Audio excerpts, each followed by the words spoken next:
Scalar multiplication, M A vector modulus equal to mod of M into mod of A. ठीक है, ये इसका formula है। Formula number 7, आप 0 इंटू ए वेक्टर होता है 0।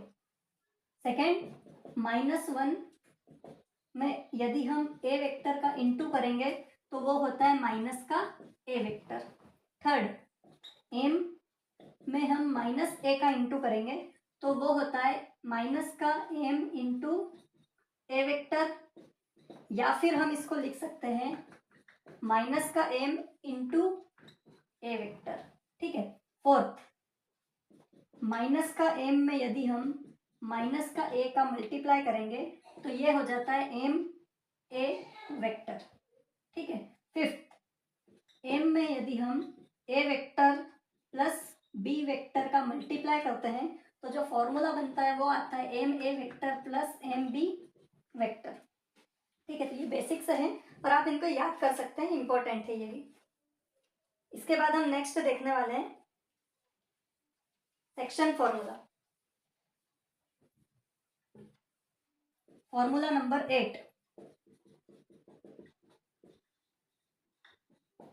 Section formula. सेक्शन फॉर्मूला में फर्स्ट आ जाता है इंटरनली।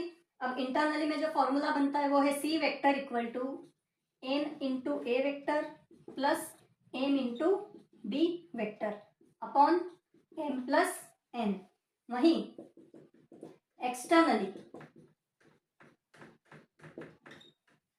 में जो हमारे पास फॉर्मूला बन के आता है वो है C vector equal to N into A vector minus M into B vector upon M minus N.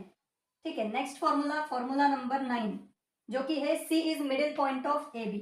C is mid point of A B. तो फॉर्मूला बनता है C vector equal to A vector plus B vector upon 2। ठीक है। Next formula